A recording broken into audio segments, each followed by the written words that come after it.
Precure Talk! So, for anyone who's new to Precure Talk, basically how it works, it's kind of like a book club, but it's, I never really explained what it was like, but basically, it's kind of similar to a book club. Wait, hearing audio issues? Huh? Wait, can you guys hear me okay? My mic's going in and out. Uh-oh. Give me 1 second, guys. Hold on. Hold on a second. I'll be right back. Enable some noise suppression. Yeah, I did dabble a little bit in that. Hold on. It's cutting your high-pitched tones. Okay, give me 1 second, guys, okay? Give me 1 second. I'll be right back. Okay? Just give me 1 second. Okay.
Okay, I'm back. I'm sorry about that. Yeah, if you hear any, okay, for the time being, I guess I'll just have to fix it later. But yeah, if you guys hear a fan in the background, just ignore it. I now have air conditioning in my room. Yeah, I have air conditioning in in the room where I stream. So yeah, hopefully the BGM covers it. Okay, wait, let's try this again, shall we? Okay.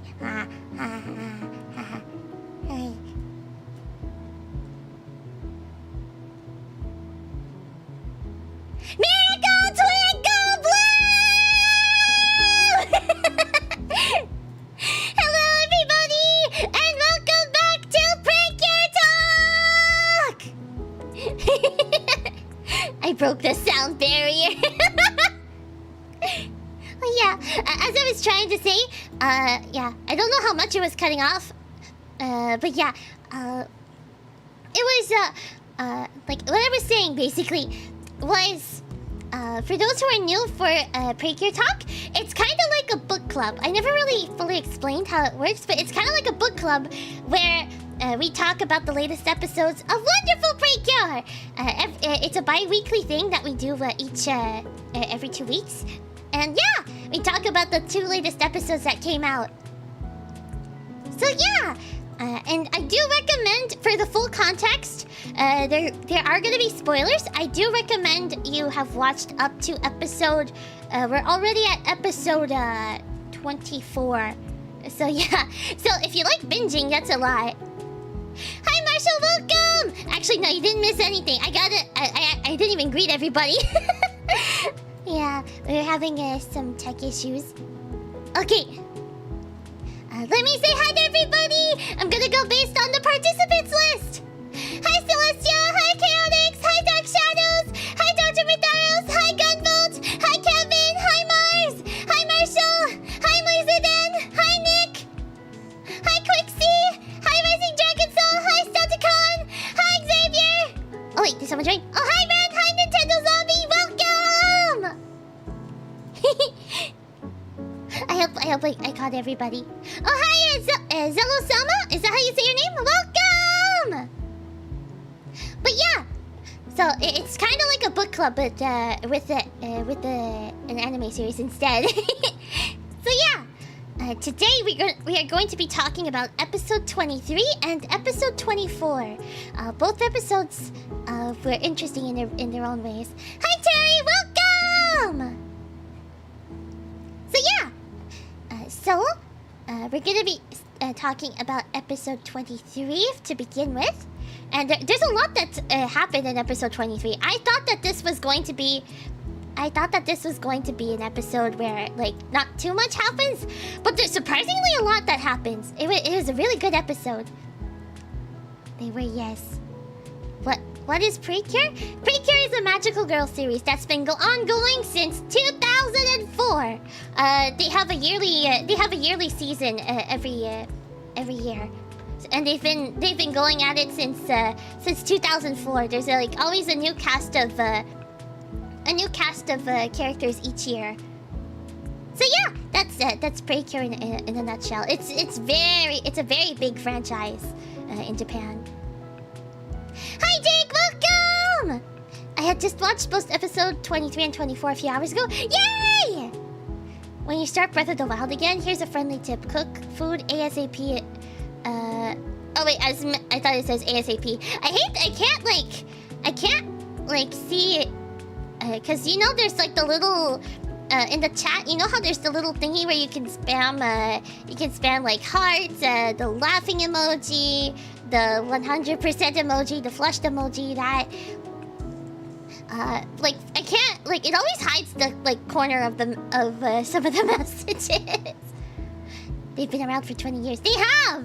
2004. Yes, they just recently celebrated their 20th anniversary.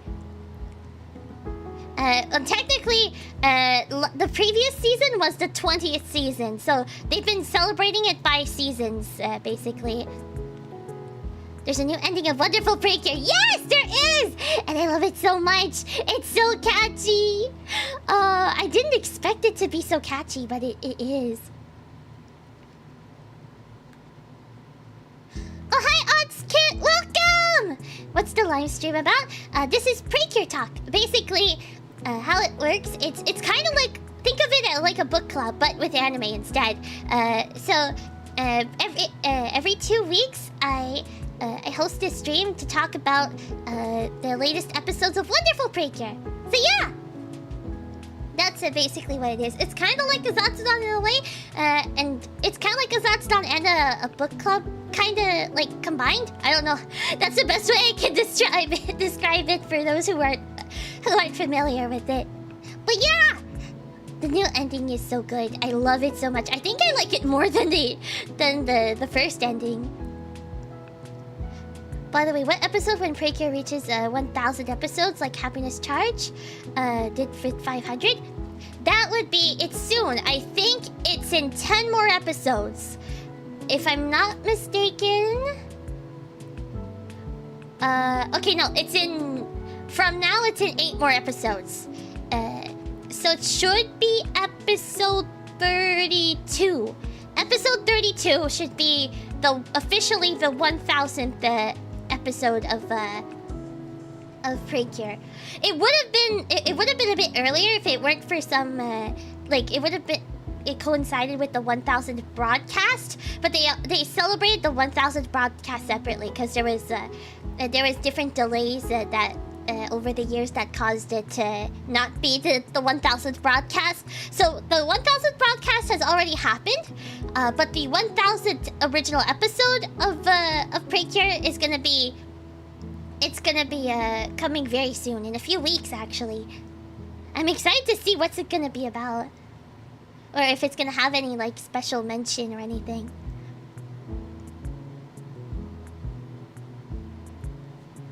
Hi Small, welcome! Next episode they're going to the beach, but spoilers, someone forgot to do homework. Who forgot homework? We'll find out later. We'll find out in the episode itself, once it comes out. In 5 minutes we are literally gonna be just rambling on about something else besides Precure. I hopefully will be able to talk about the episodes before then. Hi Alex, welcome! Also, let me just take a little sip. Okay, hold on.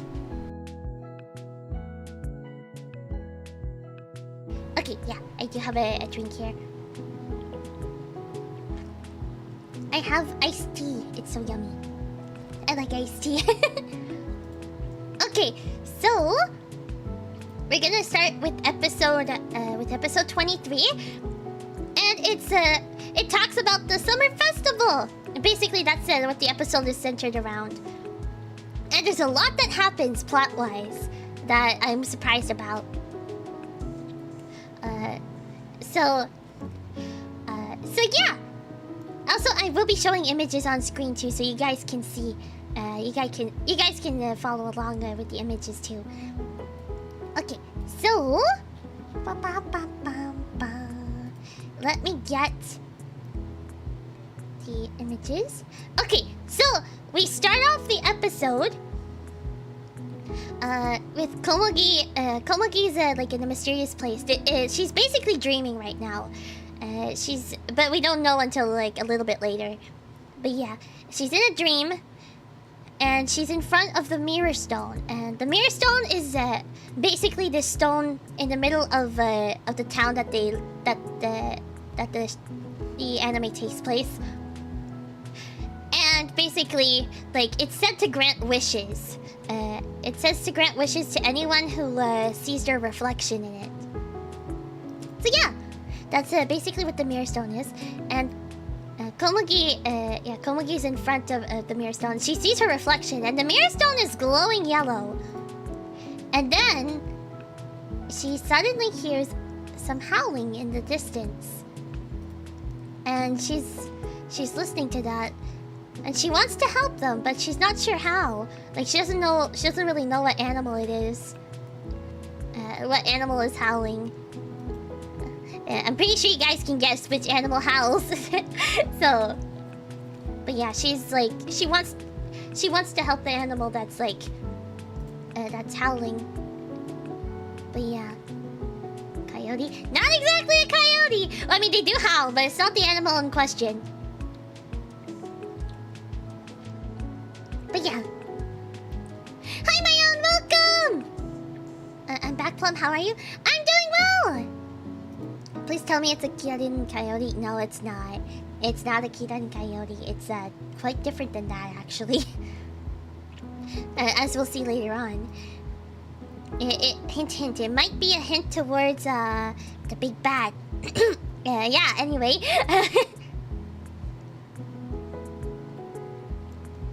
But yeah. So, Komugi's still fast asleep, and Idaha wakes her up, and she ends up talking to. Komugi ends up telling her dream. She ends up telling her dream to Idaha. And Idaha thinks that she's just dreaming about the festival. And then, yeah, and it turns out that today is the Star Festival. And fun fact, this episode takes place on Tanabata, July 7th. So yeah, it's a Japanese holiday that day. I think. Yeah, well, like, I don't know if it's actually a holiday itself, but there is a festival. Like, a lot of people celebrate it. But yeah. She's adorable when she's sleeping, yeah. Hi, Fake Gotchabe! Welcome!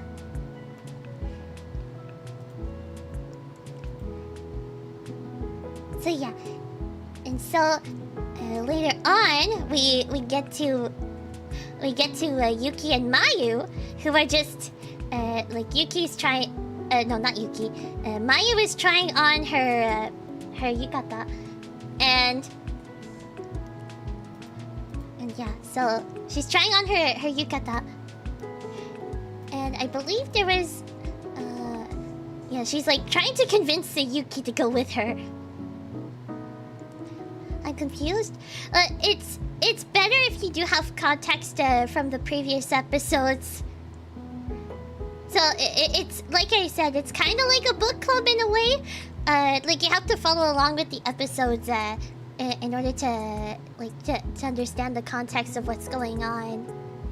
I hope that makes sense. Hi, Jager, welcome. But yeah, so So yeah, Mayu's trying to convince Yuki, and then Yuki's like, I don't have a yukata. So then suddenly Maya wants to basically see if she can ask her mom and basically be like, do you have this yukata for my friend or anything like that? And then she hears her mom coming, and so she tries to ask. Maya tries to ask her mom if she can, if her quote-unquote friend can borrow a yukata, and then Yuki just straight up reveals herself.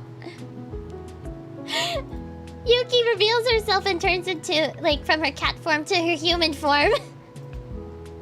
And then we just see Mayu in pure shock. And the funniest thing is that Mayu's mom doesn't bat an eye to this. She doesn't bat an eye at all.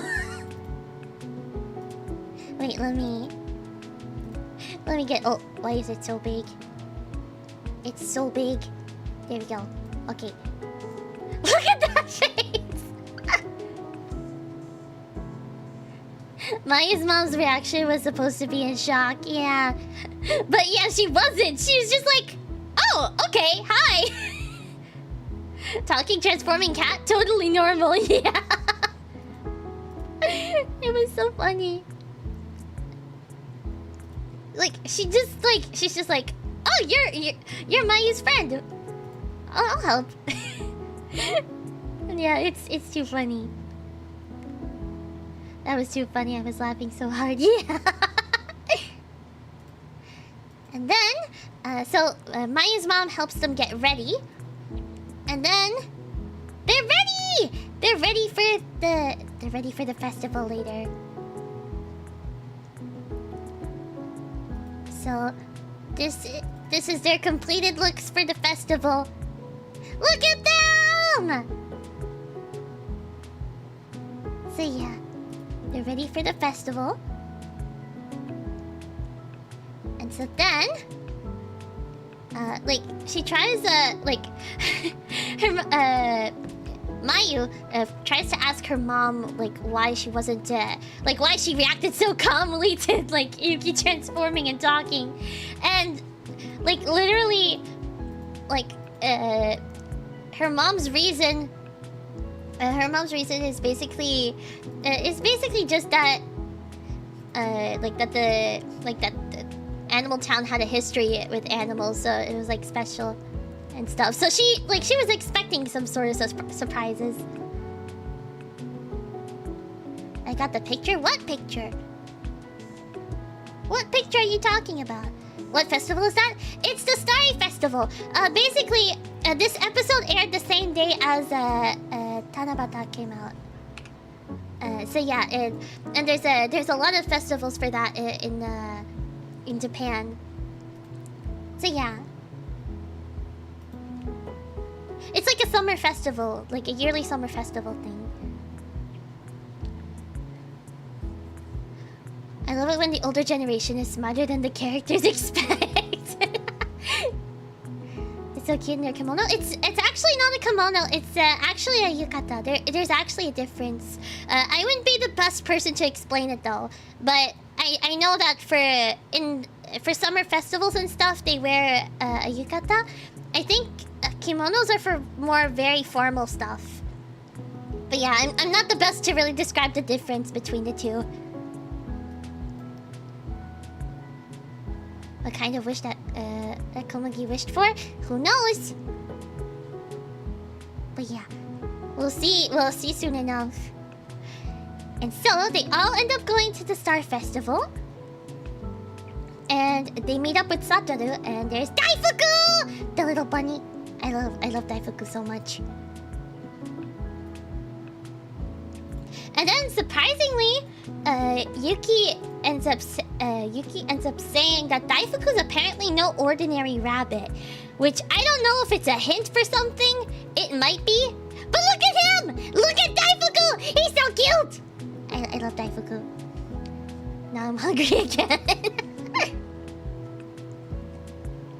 But yeah. Best boy. Yeah, Daifuku! We love Daifuku here. Hi, KB Slayer, welcome! Cute as a button. Yeah, he's adorable.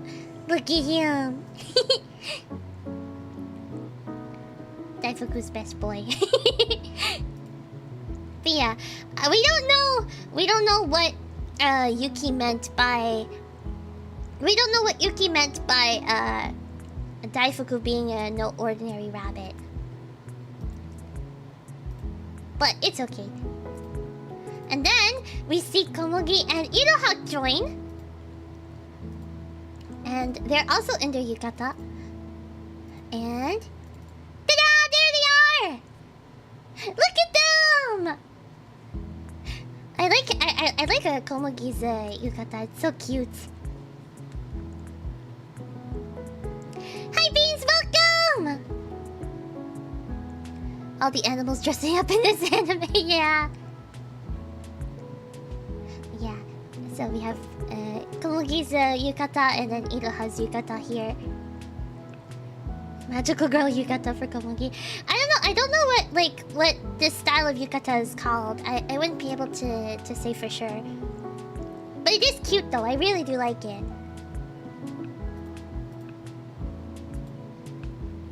But yeah. If you go to Japan, what would you do? Honestly, I really would want to visit. Like, I think there's a lot of places I'd want to visit, honestly. I haven't thought about it in a bit, but I do want to, like, explore Tokyo a lot. And also, like, I'd really want to go to... I'd really want to go to, the Precure store. Because there's quite a few Precure stores.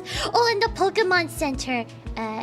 Like, for those who don't know, the Pokemon Center in real life is actually the name of the stores where they sell all the merch. So yeah, I'd love to go to the Pokemon Center or the... well, and the Precure store. Like, I'd love to go to both. How's my day been? My day's been good! And manga? Yeah.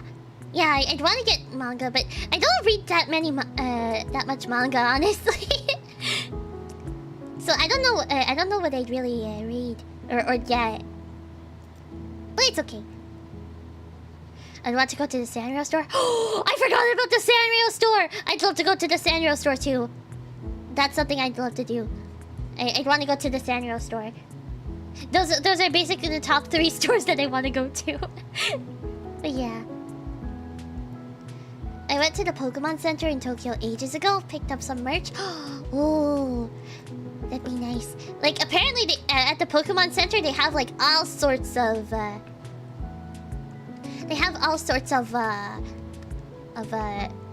Pokemon merchandise, and like even some for like I think the lesser popular Pokemon too.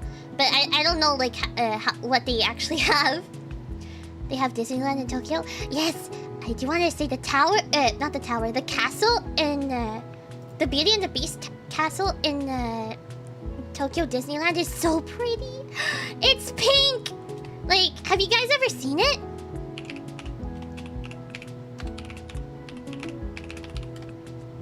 Have you guys ever seen the Tokyo Disneyland castle? Like, the Beauty and the Beast one? It's so pretty. Wait, I think... Is this the right picture of it?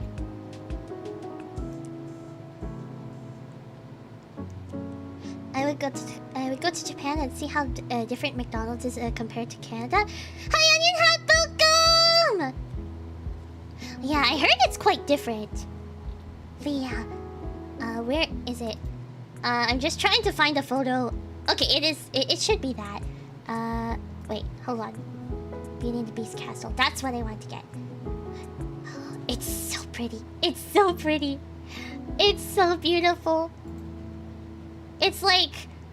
It's so cute. I love it so much. Whoops. I just want to open the image. Hold on. Let me get the image. For those who don't know what it looks like. It's so pretty.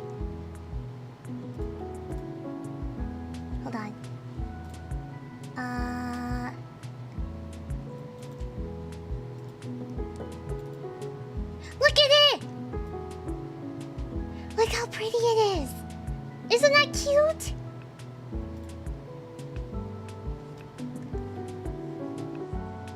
Isn't it pretty? Like it's like I love the pastel purple and the pink rooftops. Like I don't think that's how it looks like in the movie. I think. Wait. Beauty and the Beast castle. Or is it? Yeah, no, it's not quite how it looks like. But I mean, it's kind of similar, but like I love the pastel touches they added to it. It's so pretty. It's so like beautiful. I love it so much. I wish I could visit it someday. It looks like the Princess Peach castle. It kind of does, but I mean, there's like, I think it's because of the colors, probably. Not that I'm complaining, but was there was that the timer for derailing again? Oh no! Imagine living there. I know. I don't think you can, but yeah. Okay, let's go back. Let's go back to the summer festival. Okay, so where were we? Oh yeah, so when Komugi and Iroha arrive, they like Satoru starts acting a bit like a bit different, and Mayu takes notice of that, and it turns out like it turns if for those who don't know, Satoru has a crush on Iroha. And it's really cute how they portray it. It's so cute.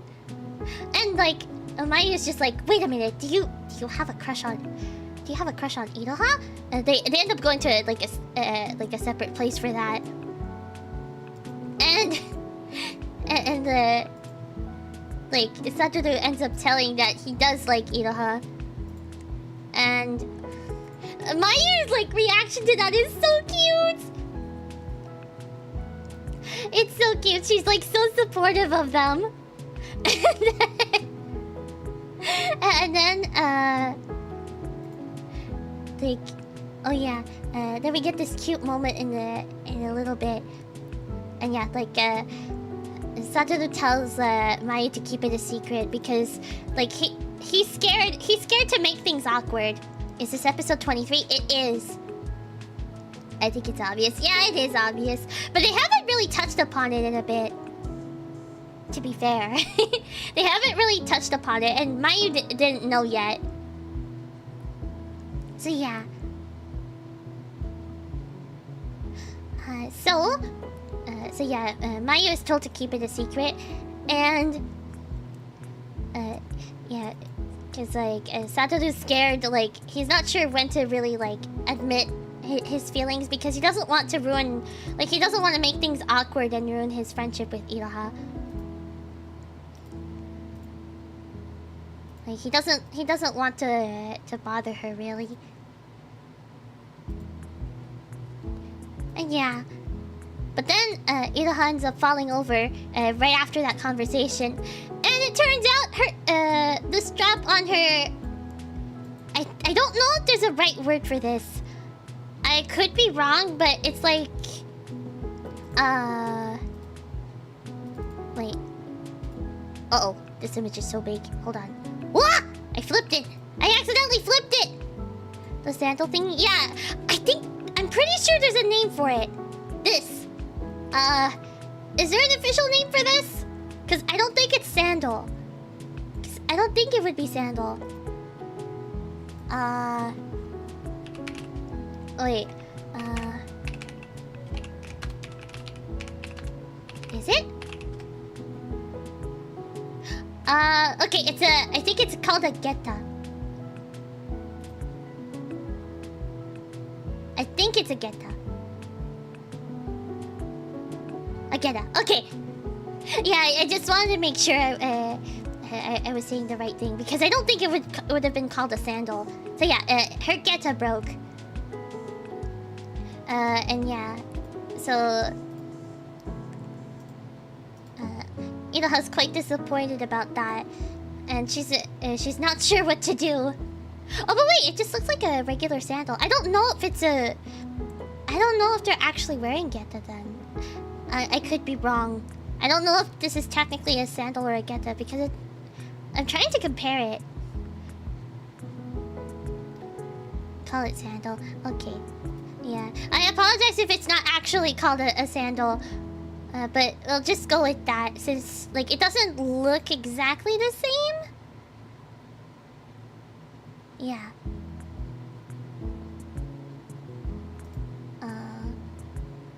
But yeah, just for the meantime. Okay, and Satoru then offers to fix the strap, and then there's just a really cute moment. There's this really cute moment when they're just like, Satoru's fixing the strap. Like, they just look at each other, and it's so cute. It's so cute. Ah! I think it is. I think it is. You wear it with yukata usually anyway. Yeah, it probably is. I'm sorry if it's. I'm sorry. I'm sorry if it's not the right term. I think it's like, I think it might be a geta, but I'm not sure.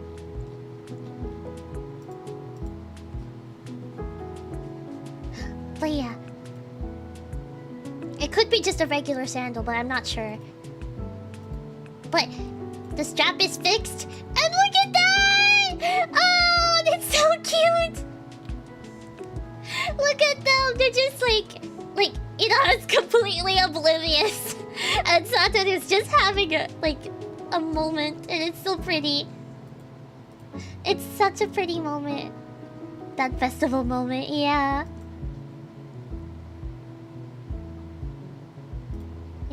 And then Iraha ends up thanking Satoru, and yeah, in the meantime, Mai was like holding Komugi from going towards Iraha, just so that they could have this moment. Look at that! Like, because you know, Komugi's a dog, and she really wants to like go see. She wants to be next to Iraha at all times, whenever she can. And like, Mayu's just holding her back, and she's just so emotional at the scene. And then Yuki's just like, "What's so cute about this? I don't get it." And then look at Daifuku and I didn't notice it at first, but Daifuku and Yuki have the same expression on their face right now.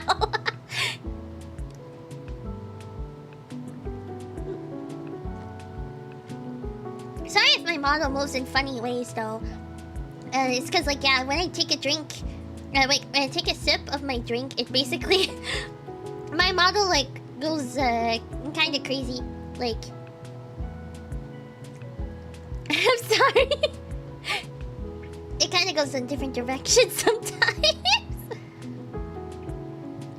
Yuki's face, she's not seeing the fluffiness, yeah. But yeah, it was such a cute moment.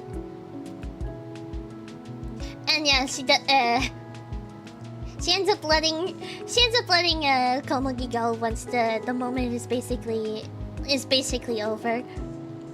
And then she's just like gushing. She's gushing over how like Satoru and Iraha, how cute they are as a couple, even though nothing's official yet, and she's like wanting to root for them. Both Yuki and Daifuku are just like, what is going on? I don't get it. But yeah.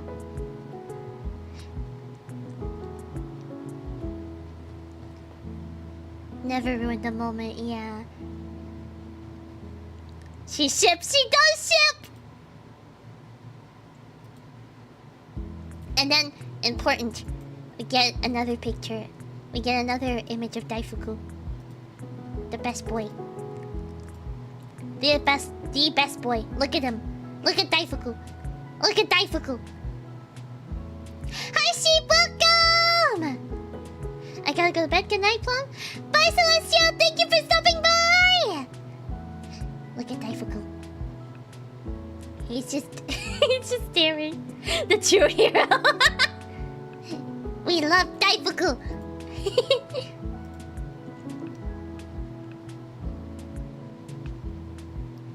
I'm at an airport. Oh, are you traveling? I hope you have a safe travel. I hope you have a safe flight, Cheap. And then, later on, they end up, like after that cute little moment, they end up saying that there's a lot of wish slips. Wait, I don't. There's many terms I might not be familiar with. What are the wish, like, wait. There has to be an official name for it, right?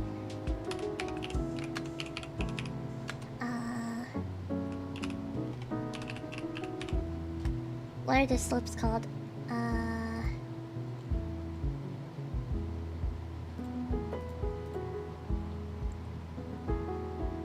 Okay, it's a Tanzaku paper.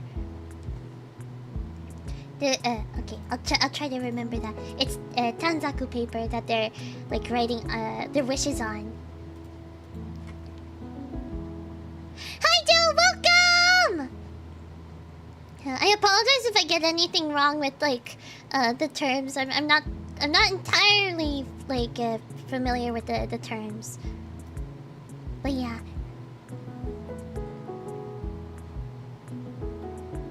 And yeah, so yeah, the Tanzaku paper slips are all like they're all close to the wishing stone, and they're looking at all of them. And yeah, they're near the wishing stone because the wishing stone is said to wait, no, the mirror stone. I keep calling it the wishing stone. The wishing stone is something completely different in Precure. It's okay. I always get them confused. And yeah, so they try to think of what their wish could be. And Komugi's trying to figure out what hers could be. Make a wish, but it's no longer Tanabata. It's no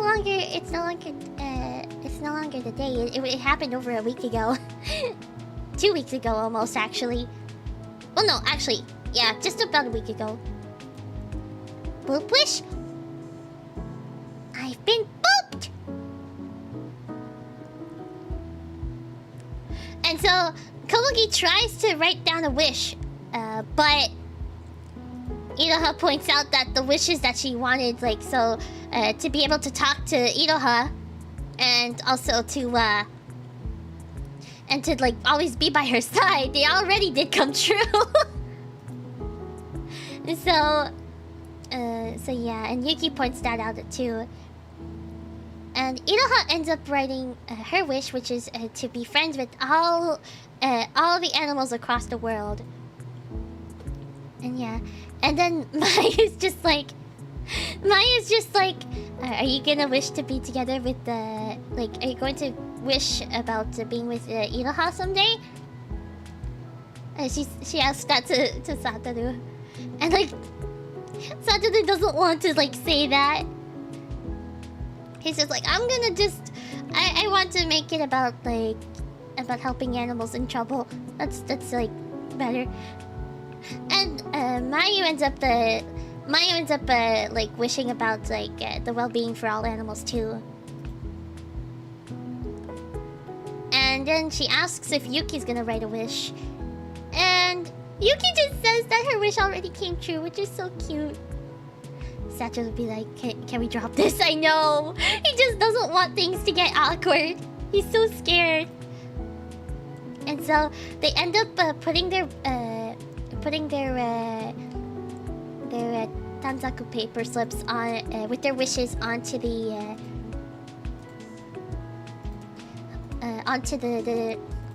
the bamboo that's near the wishing. Not the wishing stone! It's not called the wishing stone! It's called the mirror stone! I keep getting them mixed up! The mirror stone. They hang them next to the mirror stone. And yeah. Hi, Sky! Welcome! You ever make a wish at a fountain?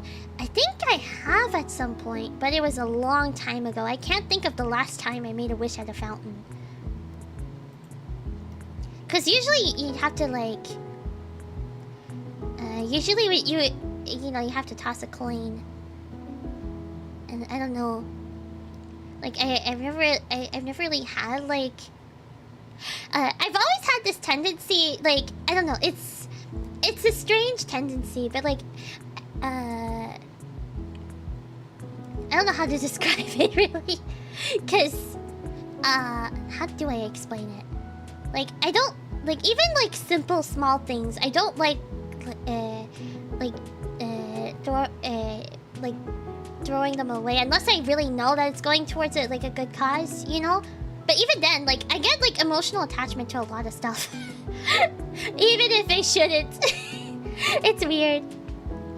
Hi, Oliver, welcome. I can't watch this stream. Gotta go. It's okay. Thank you for stopping by, even though if it was just for a moment. But yeah, I don't know how to describe it because like I have an emotional attachment to some things. I don't know.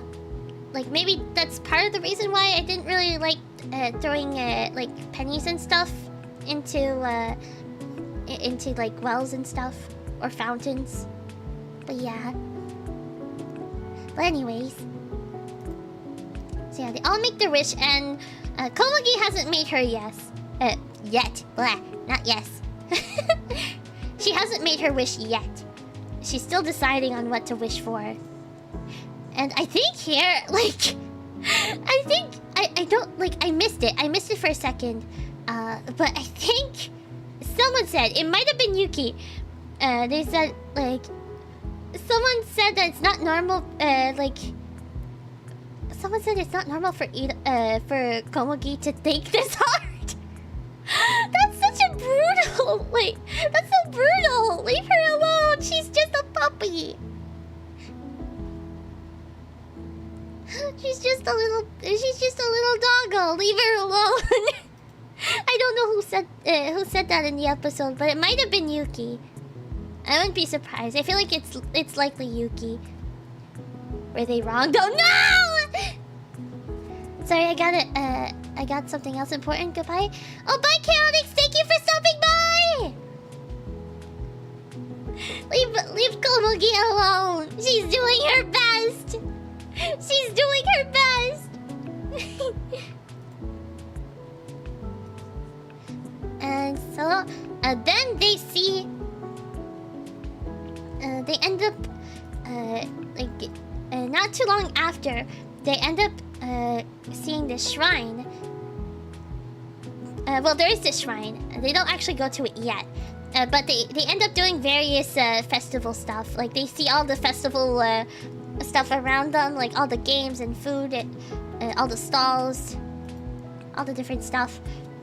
And so they go and look at all the stalls. And it's so cute. And, like, they're eating takoyaki. And Yuki surprisingly doesn't, like... She decides not to eat any.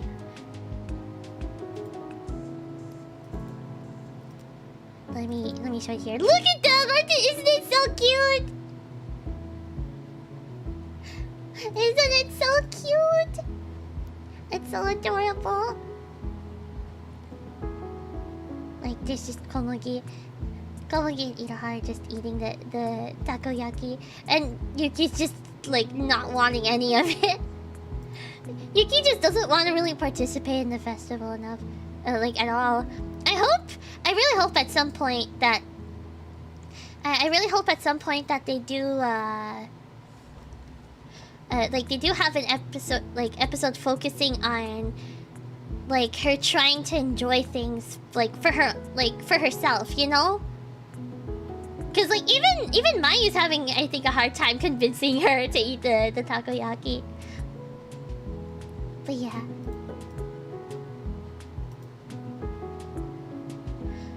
And so then they get cotton candy, and then they also, Yuki does end up trying something for the first time, and it's shaved ice.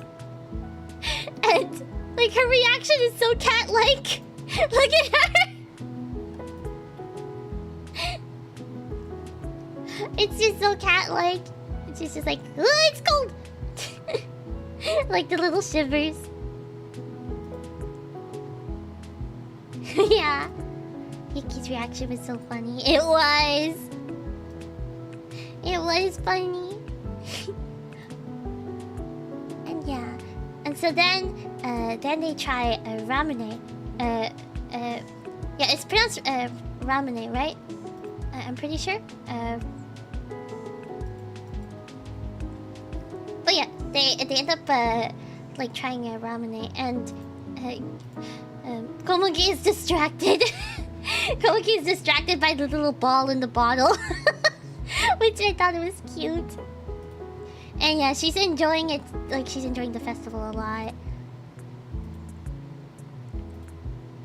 And yeah, and at least Yuki this time is trying to ramune. The little marble in the bottle, yeah, it's that. It's this. Let me get it. I've actually had ramune before. I think that's how you pronounce it. Ramune. Yeah, I'm pretty sure that's how you pronounce it. Yeah, it's this drink with the little bottle, the little ball. Hi, Joe, welcome! Festival episodes are always so fun. Yeah, they are.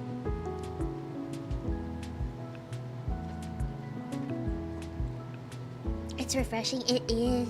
It's very small though. But yeah.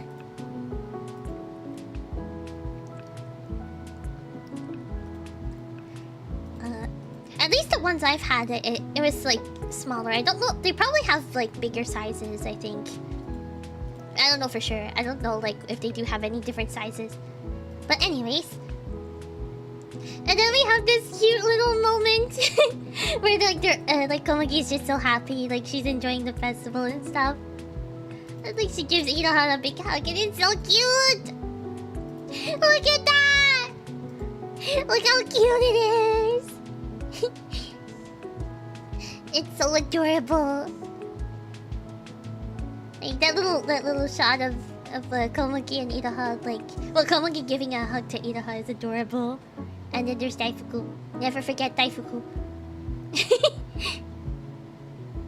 Those sodas are fun to drink from. Yeah, they are. And then this is where they get to the shrine. So they find the shrine and they notice that there's a lot of different animal statues. And then we see Karasuma, which I'm sorry, I forgot where Karasuma was from. I don't remember if they were classmates or not, but her family takes care of the shrine. And yeah, her family takes care of the shrine. I honestly don't remember where Karasuma was from. Like if she was just a classmate or something.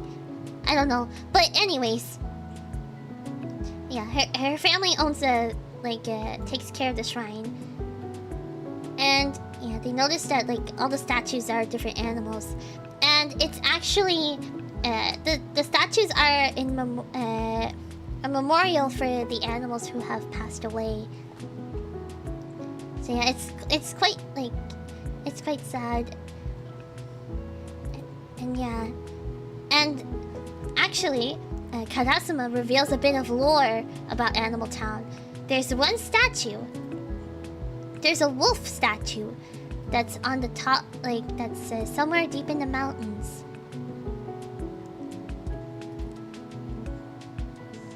And then Komugi realizes that she had heard, at least in her dream, she heard like howls from the mountains. And yeah, she pointed towards the mountains, and that's where she was told that there used to be a lot of wolves before in Animal Town, but the wolves went extinct 100 years ago. And Komugi doesn't really know what extinct means. And this surprisingly gets deep.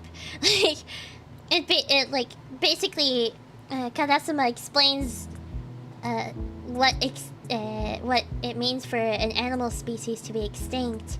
Like and in this case, the wolves used to live in Animal Town, but then they were hunted by the humans, and they all like went down one by one, and like they got like fewer places to live, and they ended up catching diseases as well, and their numbers kept dwindling until there was no more wolves. And like Komugi is trying like to process that, but she's like sure that there's still at least one wolf still there because she heard howling, at least in her dream. But yeah, but then apparently the miracle not the miracle stone. It's not the miracle stone. It's the mirror stone. I mean, it could grant miracles. Did they meet the shrine girl in the town with her dog a few episodes back, or am I mixing her up with someone else? I think that was a different character. If it was the one with the big floofy dog, that was a different character, I'm pretty sure. I'm pretty sure, because they don't look alike. The only similarity they have is, like, they have dark-colored hair, but that's about it. Wait, let me see. I don't even know if there's a page. There might be... Oh, there is. Okay, when did Karasuma show up before? Okay, she's okay, she's in she is in Idaha's class. She's a classmate. Okay. So yeah, that's why I didn't recognize her before. She never really got introduced properly until this episode. So yeah, that's why I never really understood where she was from. Hi Richard, welcome! I thought this was about the show wolves. That's too real. No, it's not. It's not. But anyways, the mirror stone is glowing, and then yeah, they're looking at the mirror stone glow, and everyone just hopes that all of their wishes come true since it's glowing. And then Komugi realizes what her wish is gonna be, and then she goes to write her wish down. And once she's finished writing her wish and hanging it on the bamboo next to the mirror stone, there's a garu. Both Yuki and Komugi sense it. Even Daifuku senses it, and he's so cute. He's so adorable. Look at him. Look at him. He's all angry. He's just so serious and angry. Look at him!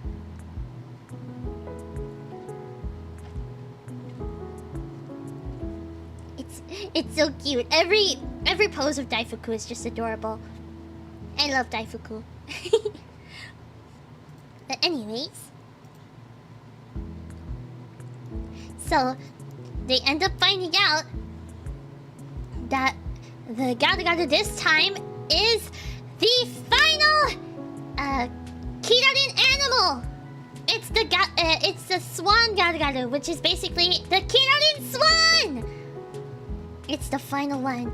So they all transform. They don't realize it just yet, but yeah, they all transform. And this is the first time we really see them like all ready to transform, kind of as a group in a way, but not really, because they still have their own separate transformations. But yeah, like look at that! It's so cool. But yeah, the ears are the best part. Yeah, Daifuku's ears are so cute. And yeah, so they... After they transform, they try to get close to the gadu, but since it's a swan, it has very large wings and it's able to, like, it has wind blowing abilities. So there's a lot of wind that ends up blowing, and they're trying to like not get blown away. And then the gadu ends up flying away, and so yeah, they rush to follow the gadu, and they reach a beautiful lake. Well, like, the lake is beautiful because of the reflection in the sky. Like, look at this shot! Isn't it pretty?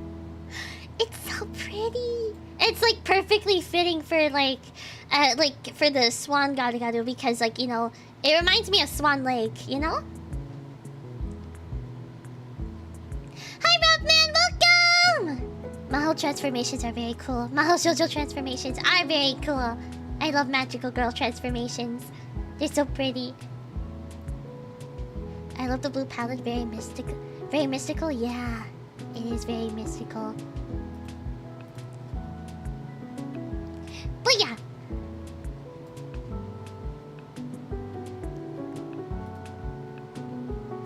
So... yeah, they're just in awe with how pretty it is. And then the gadu ends up stopping, like landing on like the little gazebo. I think it's a gazebo. I don't know, but yeah, look how majestic it is. Oh, they're right, super pretty. Yeah, it is. It's so pretty. Then, like, Komugi as Cure Wonderful realizes that the gadu is crying. Like, she recognizes the cry with, like, and she associates it with the howl, I think. And so she runs off, and like everyone else is concerned for her, especially Friendy. Friendy is Iroha, by the way, for those who may not be familiar. But yeah. And so, Wonderful runs towards the gadu, and she tries to leap towards it to like help it, because she doesn't want it to cry, but then she gets knocked back, and thankfully Friendy saves her with her ribbon barrier. The gadu's cry. I mean, it's kind of like the way I see it, like they're still animals, so you know they don't like. They were turned into gadu's like against their will. So like their cries are probably like cries for help and stuff, because they don't want to be in this situation. They don't want to like be evil. They're in like distress. So yeah, Friendy ends up saving Wonderful. And then we get this cute little like shot of Wonderful being so cute. And she's just like, I made my wish. And I'm pretty sure what was her wish? Oh yeah, they did. She doesn't say it exactly just yet. But yeah. So then they try to like get to the gadu, and now Nyami and Lillian are trying to face off against it. And Nyami is almost taken off guard, but she manages to stick her landing, and she ends up joining both the Friendy and Wonderful on the ribbon barrier platform. Puffy cheeks are very pinchable. They are. I can do a cheek puff too.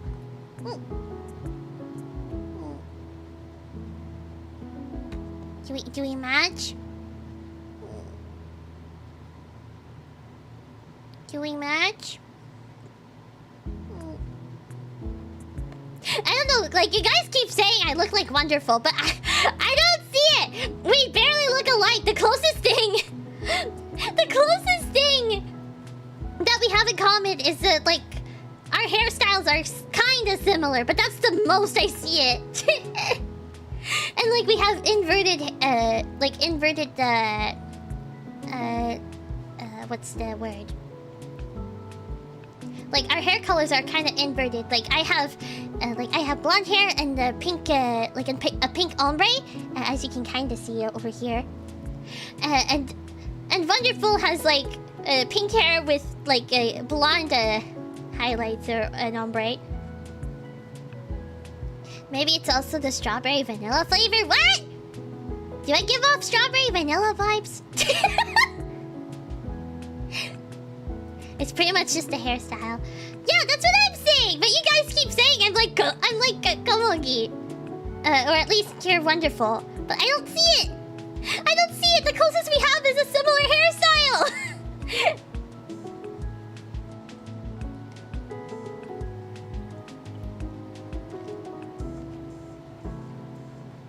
Even your eye colors are inverted? That's true. That's kind of true. Although I have red highlights, not pink highlights. Like Wonderful has pink eyes and blue highlights. I have blue eyes and red highlights. So it's not exactly the same, but I guess it's close enough. Close enough for an inversion. But yeah, they're not the same. But anyways, where were we?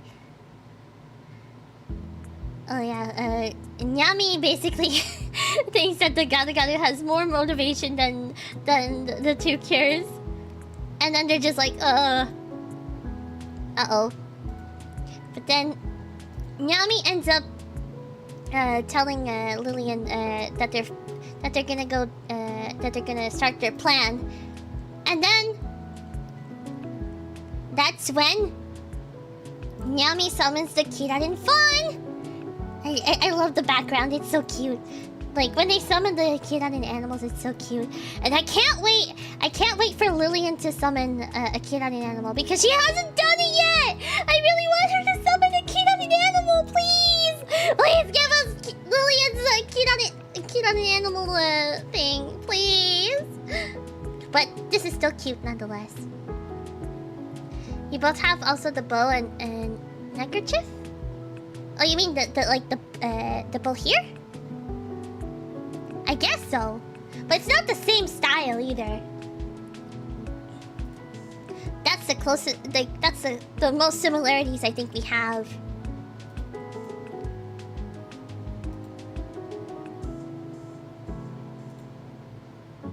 But yeah, so Nyami ends up running towards the Garu Garu thanks to the Kirarin Fawn's help. And she goes towards the Garu Garu. The Garu Garu goes towards her. Nyami dodges the Garu Garu, and she gets on. And she's holding on so... like, she's trying to hold on. But then she gets sent flying backwards. And Wonderful and Friendly are just, like, watching. They're hoping that Nyami's gonna be alright. Uh-oh.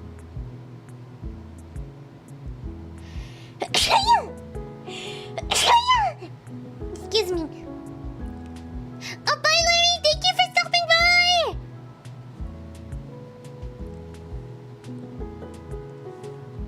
Because it's night times too. Thank you. But yeah. Are you okay? I'm fine, don't worry. Also, hi, Angel! Welcome! So yeah, so they're executing their plan, and then Nyami then summons her Puni Puni barrier, which for those who don't know, this is what the Puni Puni barrier looks like. It's so cute. It's basically a paw barrier. Look at it! It's so cute. And then I saw you sneeze. Yeah, I did sneeze. But don't worry, I'm okay. It's It's just a random sneeze. Don't worry, I'm fine. And then, like, she ends up using the Puni Puni barrier to bounce back, and then she goes towards the Garu again. And it's so, like, this is so fierce, and the fact that the background is so pretty, like, the whole time, is just, it's so beautiful. Like, this, I know it's not really a fight, but the animation is really good. Like, look at them! They're heading towards each other! They're heading towards each other! And yeah. Rodman! Thank you for becoming a member! Thank you! Thank you so much! But yeah. And meanwhile, Satoru's trying to catch up, and then he sees Nyami trying to face off against the Garu. And that's when, soon enough, once the Garu seems to have her cornered, that's when she asks Lillian to summon her Lillian net. I'm so glad we get to see it again. We haven't seen it in so long. Like, the Lillian net ability is so pretty. Look at it! It's so pretty! Engaging in aerial combat, yeah.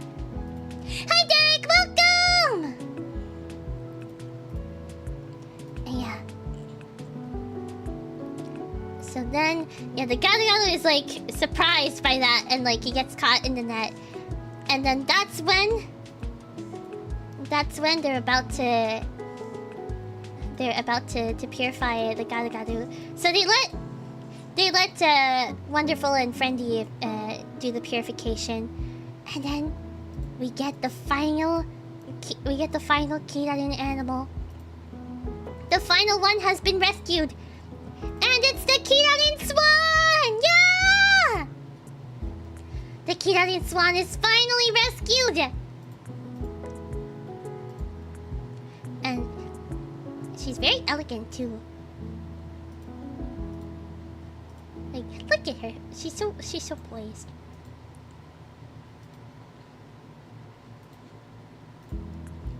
I don't know if poised is the right word, but yeah. I love that green, yeah. You mean in the Lillian net? Yeah, it's so nice. The Kirarin animals are complete. They are! And look how like polite the Kirarin Swan is. Like, she's just like, she reminds me of a ballerina. Like, she's just so elegant. And yeah. And so then yeah, the Kirarin Swan like says that they're tired after everything. And then that's when Satoru ends up saying that they rescued all of the Kirarin animals, and that's when Komugi and Iraha realized that, and they're like, "Oh yay!" And yeah, they're all happy, and even yeah. And then whoopsie, sorry about that. Then yeah, Yuki mentions that Mayu's wish came true, which I think was to help all of the animals in the Nico Garden, but at least the Kirarin animals. But yeah, everybody's happy, and yeah, and then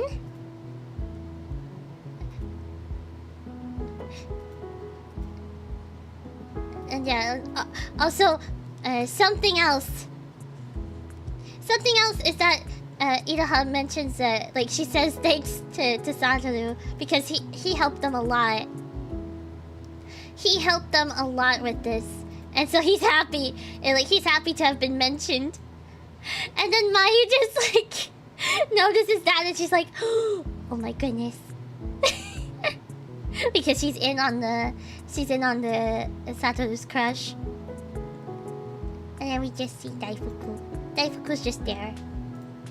We love Daifuku. Look at Daifuku.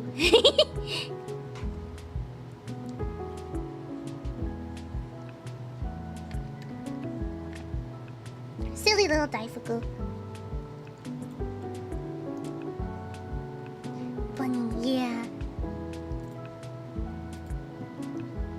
Daifuku!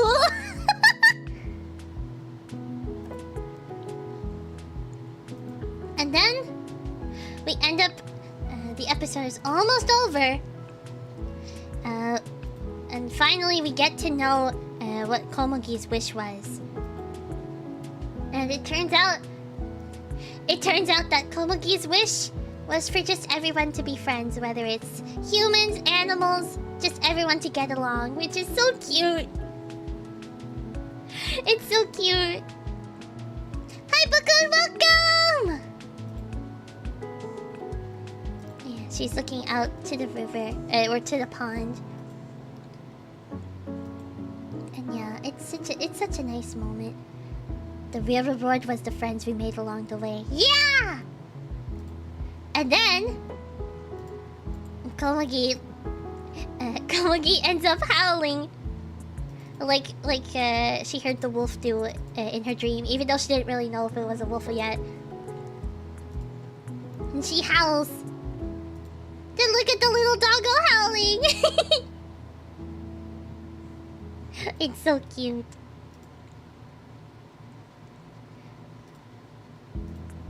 Oh yeah. And then we get this final beautiful shot with all 5 of them. It's so cute. Screaming, let's go!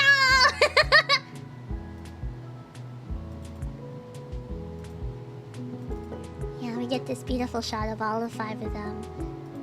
And then the episode's not quite over just yet, because in the distance there's a shrine. And in that shrine we can see wolf statues around the shrine. It's crazy this show has been running since 2004. Yeah. Yeah, it's quite something. They've been going on for so long. And then we get a look inside the shrine. And we get a glimpse of who is likely the big bad. The big bad wolf. Usually we call in the Precure community, usually the final enemy, like the one behind everything, usually they're called the big bad. So it's kind of funny how like this in this instance it's likely a wolf. It's like the big bad wolf.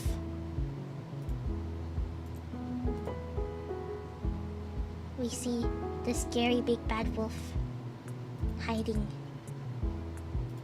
And we seem to have a better idea, like at least a hint of what its motive could be. Because we learned stuff earlier. Yeah. Look how ominous it is. The ominous wolf. And yeah, and the episode ends there! So that was episode 23! I hope... How did you guys like it? What were your thoughts on it? Did you enjoy it? I think, like, I really enjoyed it. It had a lot of nice moments. It's so dark, yeah. Spoopy. It is. The next episode is more lighthearted. Not too much goes on, but... Yeah. I'll probably go over it a little bit quicker. But yeah, because... Like, the episode went by fairly fast. But yeah. But before we get into the next episode, I do want to mention there's a new ending that came out. And it's so cute. It's adorable. I love it so much. It surprisingly has like a banjo playing in it. And it's so good. It's surprisingly very good. I never thought like the country theme would actually fit, but it does. It's so cute. And for anyone who's curious, the ending is called Happiness Evolution. And this is the new ending. It's so pretty. I love the visuals so much, and it's so catchy too. Look at it. They're all happy. Nothing topped the moment between Satoru and Iroha for me. Yeah, it was so cute. Good balance of cute stuff and setting up plot points. Yeah, I'm glad we're getting more hints at the plot because, like, that's like the overall plot. That's been something that's that was kind of lacking. They're really working. They're really working on slowly like revealing the plot bit by bit, which usually by this time we have a bit of an insight as to what the goal is for the like the villains of the show, but. This time around, it's like more... They're leaving us more in the dark, and they're like just giving us bits and pieces every time. But yeah. I wonder how they animated it. Is it just CGI or is it mocap? It might be a combination of both. I don't know for sure. But I know Precure is known to use CGI and stuff. But yeah, I don't know how they get the motions, but it's likely that it was done with motion capture. But yeah. Also, before we continue with episode 24, I do want to just take a small little break. Yeah, because even with the air conditioner, it's the heat. Yeah, it's getting a little bit hot. I think. I don't know how to describe it, but yeah, I'm a little bit... there's a little bit of heat. Hydrate. Don't worry, I have been hydrating. But yeah, so this is gonna be like a little small... We're gonna take a small little break. So like that, if you like need to use the bathroom or anything like that, if you want to get a snack. And yeah, we're gonna be talking about episode 24 after the little break. Okay? Take as long as you need and stay hydrated. Yeah. I don't know what's going on, because even if I have the air conditioning, there's like, I don't know, maybe just like standing in front of my computer. I'm not that good at doing Satsudans when it's hot. Like just talking. But yeah. Okay. We're gonna take a small little break and then we'll be back, okay? Don't be silly while I'm gone, okay? Okay.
about that. Yeah, I'm gonna try and talk about the episode, episode 24. But yeah, I think I might not be feeling too wellish. I don't know, cause I don't know what happened. But yeah, cause like I was feeling okay at the beginning of the stream, but I will admit, like lately, I don't think it's a fever, but like I don't know. I've been feeling kind of like, what's the word? Like, I don't know, like, I feel like kind of like hot. I don't know how to describe it, but hopefully I'm okay. If you need to stop, don't worry about it. I do want to finish at least the episode 24. I might just like brush over it a little bit because not too much happens in the episode. So yeah, it's pretty straightforward. So yeah, I might not spend as much time on episode 24. Let's see. Heat stuff is not fun, yeah. Also, Rapman, thank you for the two super chats. Thank you. Don't push yourself, yeah. I'm not gonna push myself too much. I'll go over what happens in the in episode 24. It's gonna be a bit shorter than what the other stuff like the other episodes like how long I usually go for the other episodes. Also, hi Reef, welcome! Yeah, I don't know. Like, I don't know, like, maybe... I don't know if I'm, like... If it's just, like, if I'm overthinking it or anything. But I don't know, I just, like... Like, I should be okay to finish, but I just, like... I feel like I need to rest after this. But yeah. Because, yeah, like, I don't think it's a fever, but I don't know. You know when the heat kind of gets to you, even when there is air conditioning? It's kind of like that. I don't know how to explain it.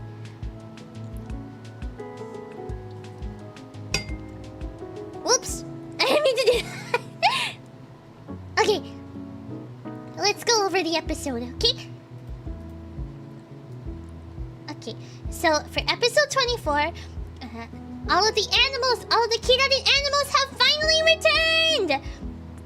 And everybody's so happy, especially Mei, who's expecting a certain someone to be revived soon.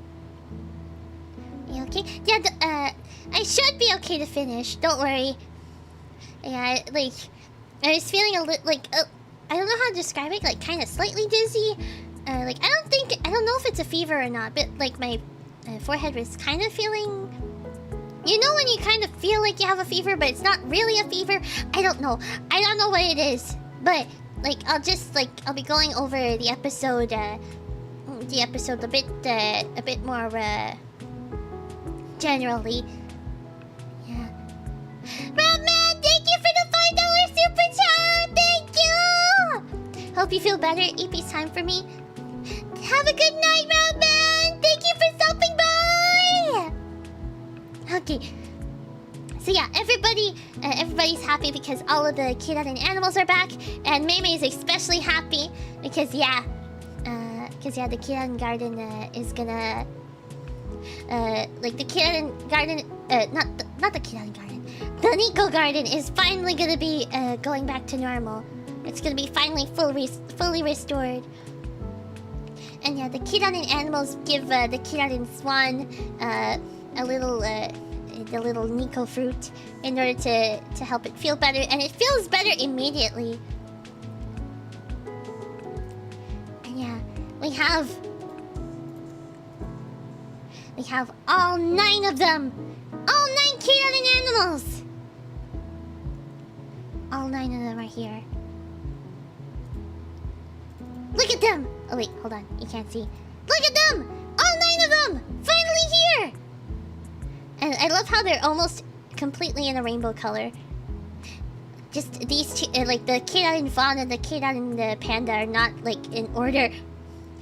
Neither is they're not exactly in order, but it almost looks like a rainbow.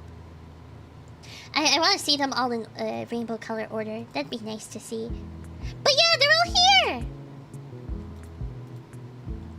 And so,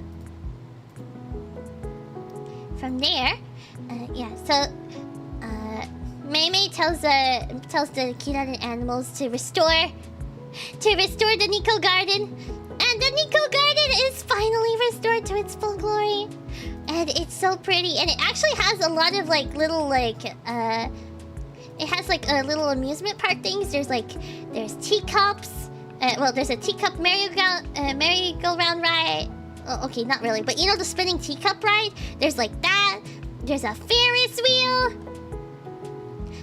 Yeah, there's a Ferris wheel. There's a slide. It's so cute. And like, there's a huge rainbow that goes over the Nico Garden too, which is so pretty. It's so pretty seeing it in its full glory.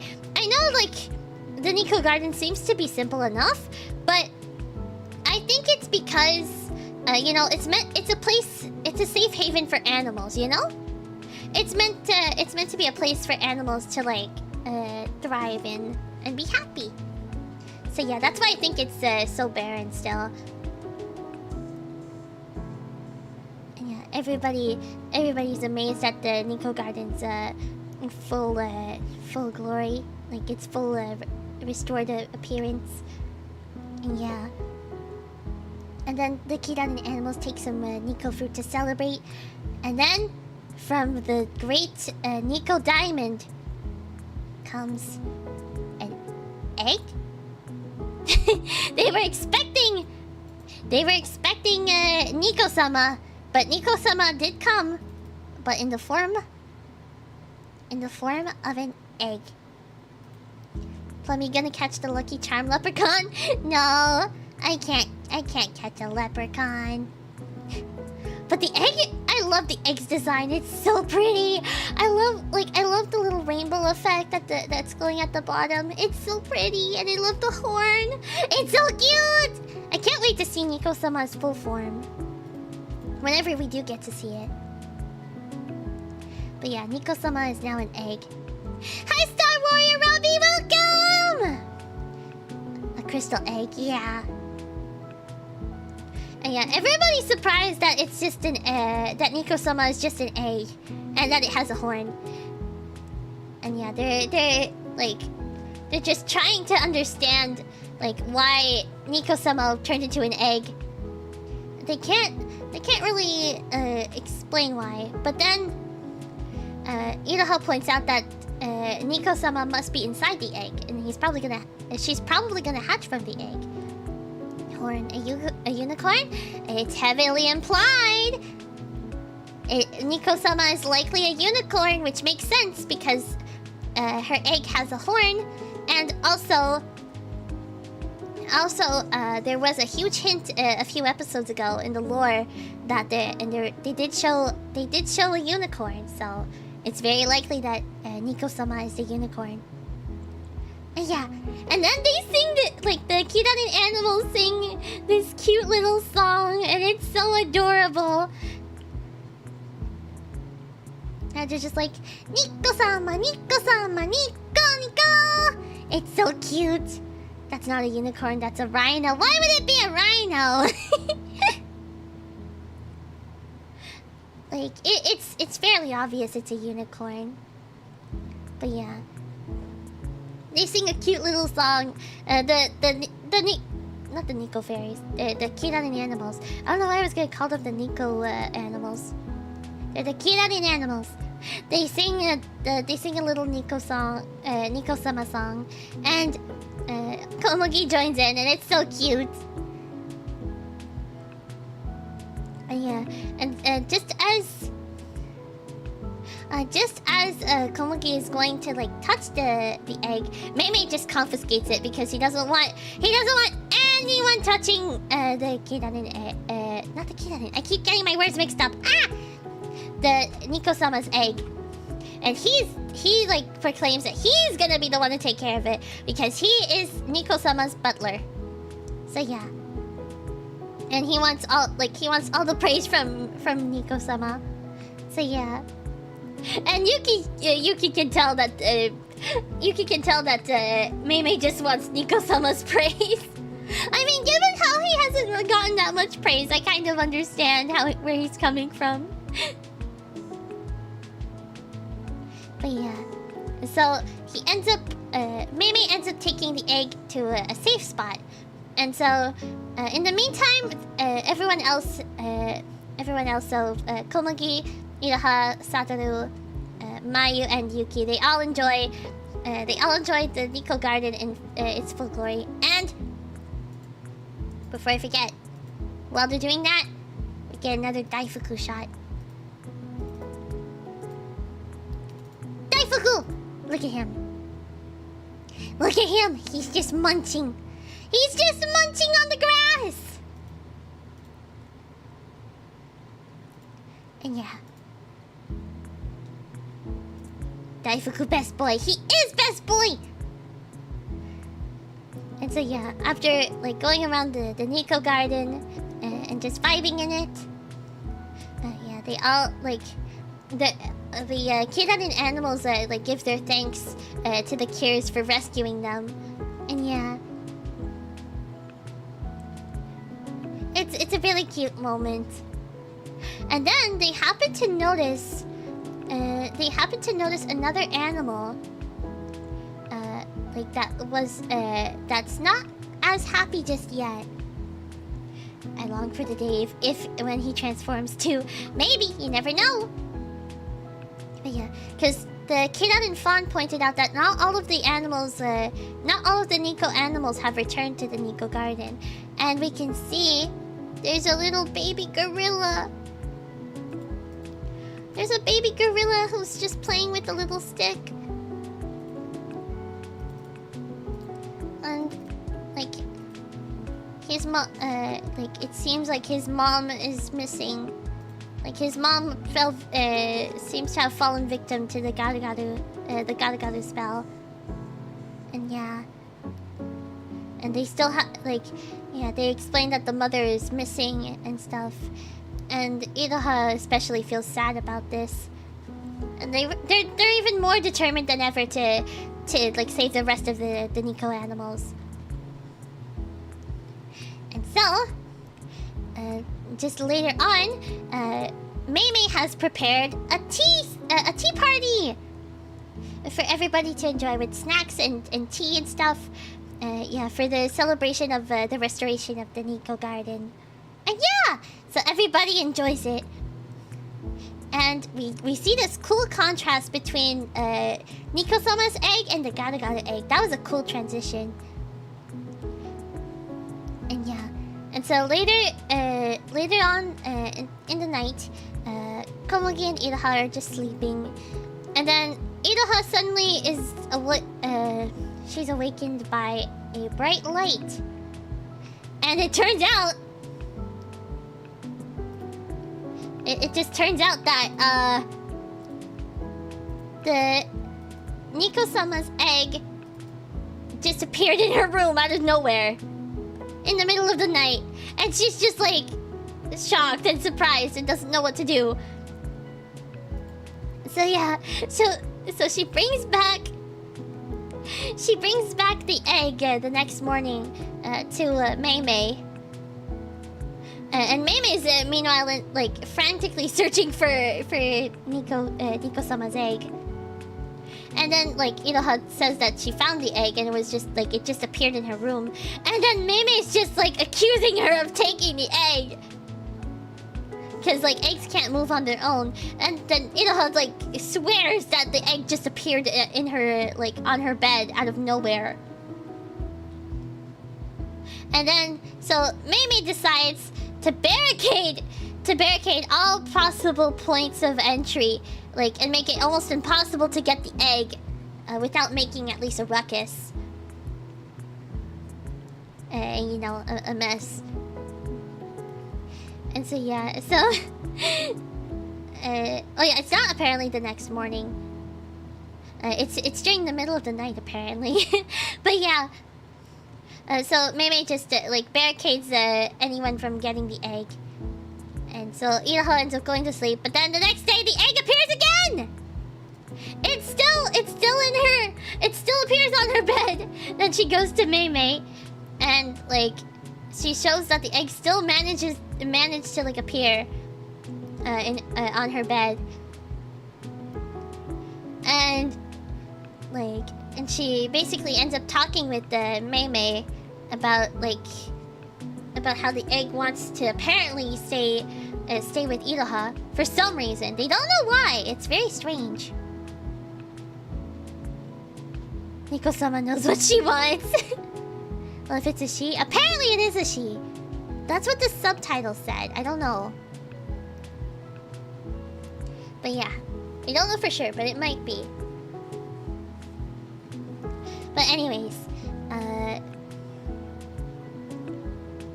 but yeah, they tried to Iroha basically says that Nico-sama's egg just came to her bedroom all by itself. There's gotta be a reason. There's gotta be a reason for it. And Mei's just so overprotective. And yeah, and Satoru then tries to reason with Mei, saying that there's gotta be a reason why the egg keeps appearing in Animal Town instead. And that's when Mei's like, okay, maybe Nico-sama is planning something. Maybe there has to be a reason for this. And so he ends up handing over the egg to Iroha and everyone else. And yeah. And so she's yeah, they're pretty sure that they'll be able to handle it if that's what Nico-sama wants. He wants that recognition. He does. Bringing random eggs inside is how you end up with thousands of praying mantises inside your house? Wait, they hatch from eggs? Huh? Huh? I didn't know that, but that's kind of scary. Half surprised Mei didn't try to move in with Iroha. I mean, he has the whole Nico garden to take care of. I think, I think that's why he hasn't moved in. So yeah. All bugs hatch from eggs? Oh, I kind of forgot. I kind of forgot that was a thing. But it's not the same kind of egg. It's a different kind of egg, right? But anyways. Where was I? So yeah, they tried to guess how to take care of the egg, how to keep it warm, because typically eggs that look like the Nico-sama's egg, they all need to be. Usually they need to be kept warm and stuff, and Mei is just Nico-sama is Nico-sama, that doesn't help them at all. And Satoru then says that they should try to keep the egg warm, and then we get this cute little moment with all the pets are trying to keep the egg warm, and it's so adorable. We have Komugi, Yuki, and Daifuku just trying to keep the egg warm. It's so cute. And yeah. And so they all decide to put their hand towards the egg and just try to just try to give the egg their piece of warmth and just introduce themselves. So yeah, they introduce themselves to Nico-sama as the egg, and the egg actually does glow. So there's something happening. They're doing something right, it seems. And yeah, the egg glows, and they think that Nico-sama is happy, and they can't wait to meet Nico-sama. And then, but then there's no time to waste because the garu egg just hatched, and they sense the animals sense that the garu has arrived, and so Mei ends up looking after Nico-sama and Daifuku, and yeah, as they go towards, they go to find the garu, and it's a gorilla! It's the mother gorilla, and she's climbing up a radio tower.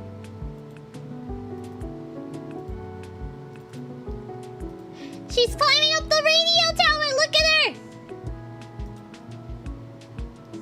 Yeah, and so they realize that it's a gorilla, King Kong time, sort of. So yeah, they all transform. They all end up transforming into their Precure forms, and yeah, they try to like find a way to stop the gado, but then the gado ends up like causing a ruckus, and then there's some squirrels that like the gado throws some like a piece of metal from the tower towards some innocent squirrels. And thankfully, Wonderful ends up protecting the squirrels with the barrier, with her barrier. The gorilla wasn't as big as I'd hoped. Yeah, it's okay though.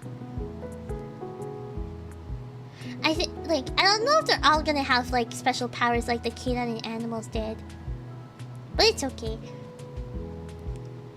So yeah, so they end up saving the little squirrels, and then they're not sure how to get close to the gado, and this is when Nyami uses the K-9 swan in order to gain wings, and she actually looks so beautiful with the wings.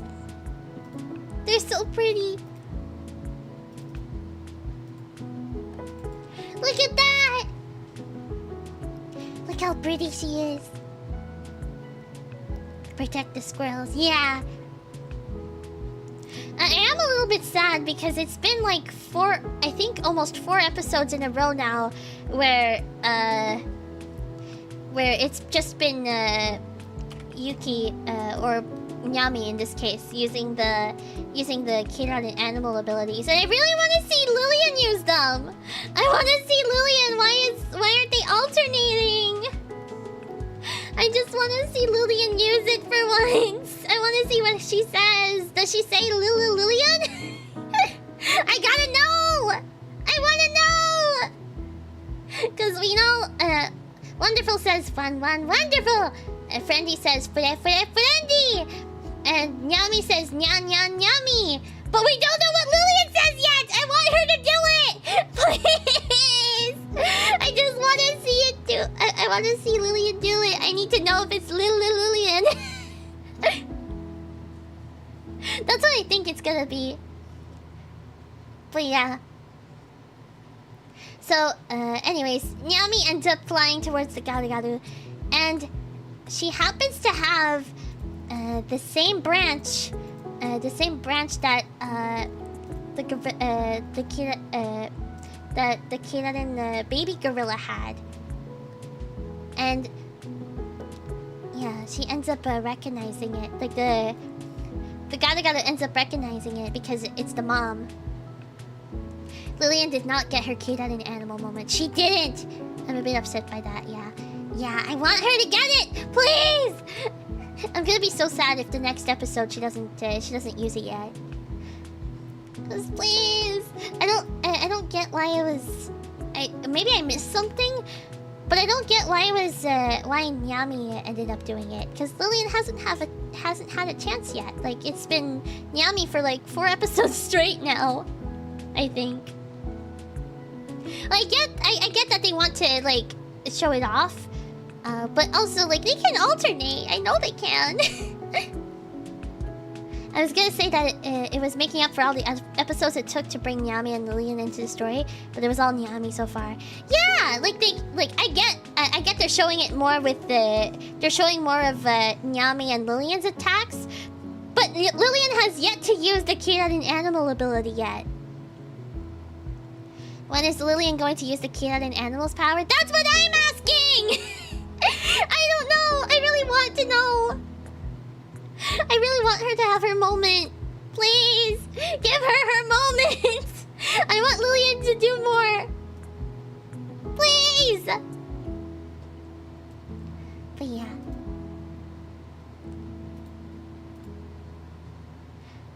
So the K-9 gorilla... well, it is technically the not the K-9 gorilla, the Nico gorilla, as the gado ends up recognizing the little branch, and yeah, and that's when they get their moment to purify the gorilla, and it turns from a gado into the Nico gorilla. And it's the mother Nico gorilla. I almost said Nika. It's Nico. Yeah. the Nico gorilla. Look at her.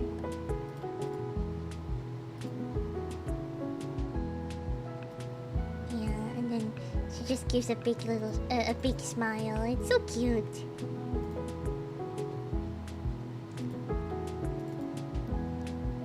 Yuki's heart of gold despite her cold exterior. Yeah.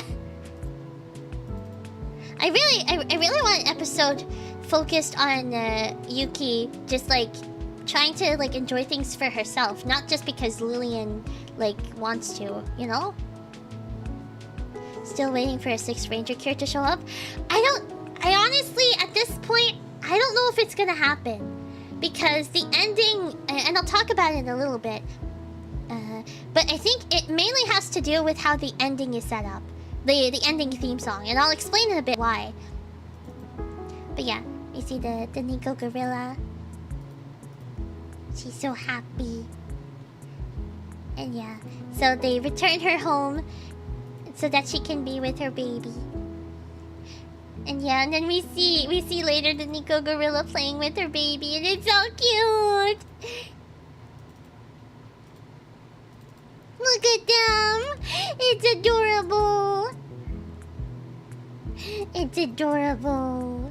It's so cute. But yeah, they're happily together again.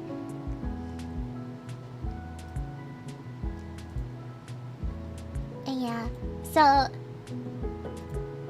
after that, where were we? So yeah, after that, yeah, Meimei's so like emotional over seeing that, and then Komugi ends up asking Yuki how she got the branch, and Yuki just says she found it and picked it up, like she found it on the ground and picked it up. So yeah,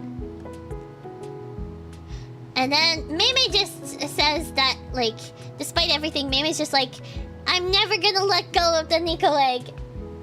It's never gonna get out of my sight. And yeah, and so then they all head home, and then guess what? The egg appears again. The egg appears again in Iroha's room. Why is the egg doing this? They don't know.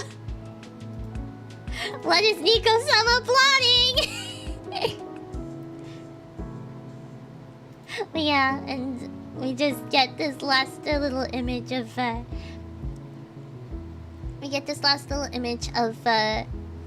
Komuki and Iroha just in shock, just like, what is the egg doing? Why does it keep appearing? Yeah, and then the episode ends there. It's official, it wants Iroha to raise her. I guess so! We'll see when it hatches. I don't know how long it's gonna take to hatch, but yeah. That's a great expression, yeah. Not Meimei, yeah. Poor Meimei. He just wanted some recognition and he's not even getting it, not even with Nico-sama. But yeah! That's the episode! So yeah, it was a pretty simple episode. There wasn't too much that happened during it, but yeah, except for like the Nico-sama coming back, kinda. And wait, let me just where is the? There we go. Okay, so I want to talk a little bit about the 6th Ranger thing, because I feel like at this point, I don't think there's gonna be a 6th Ranger unless we get a last-minute surprise, or the 6th Ranger is technically not considered a cure, and like I'll explain, or it could be like maybe they're not considered a cure, or they're just like considered like a one-time cure, like some characters in the past have been, like that like appear towards the end, but they're not like officially part of the team, if that makes sense. I don't know how to describe it. Like I don't know how to describe it without going into spoiler territory. That's for other seasons. But yeah, so the reason why is because like I think the team is complete. The reason why is because one, there's barely any room in the ending scene, in the ending dance sequence, for there to be like for them to add like another like more characters. Like you can tell it's like there's not enough room to add like. I know everyone was hoping for Satoru and Daifuku to become cures, but I think if they do, they're not like really a part of the team-ish. I don't know. They're probably saving it for like the very, very end or something. And they're like not going to be like considered either like officially cures, or they're just gonna be considered like one-time cures or something. How many more episodes are there? There should be like it'll go on until the end of January, so I can't say for sure because it depends how many breaks that they're gonna be taking from now until January. But yeah, like it's gonna be until the end of January. That's usually how long the season goes for. We're about halfway through. Yeah, episode 25. If this season is gonna have, if this season has 25, not 25. If this season has 50 episodes, then we're about to hit the halfway mark. If it has 48 episodes, then we're already at the halfway mark. We're around the halfway mark already.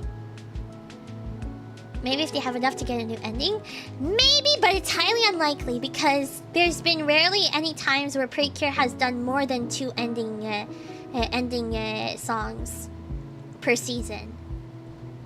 So it's extremely unlikely that they do another ending just for that. And I want to just point out, okay, like for one, like this is the ending pose. Like there's barely room. And there's no hints throughout. Like I can't show it on screen, but during the ending sequence, there's like barely any like shots that I think they could really replace like any of the cures with. With let's say the Sixth Ranger, assuming it's gonna be Daifuku and Satoru. But yeah, there's like I don't see where they would fit in, and it's not like the previous season where the second ending had like clear hints where it was they were gonna add a Sixth Ranger. I'm not gonna say who, but like it's kind of obvious if you look at the ending. If you look at the first version of the second ending. Maybe they stand in the background? I'm coping hard right now. I don't know. I'd still like for a Sixth Ranger cure though. I don't know, I feel like technically Nyami and Lillian are the Six Rangers even though they were introduced at the beginning. Like, it's weird. This is like the very first season where they haven't really introduced a surprise Sixth Ranger cure that doesn't appear until like halfway through the season, that's not already introduced at the beginning. Since Smile. They haven't done something like this since Smile Precure, which is quite something, because that, like, Smile Precure aired, like, 12 years ago.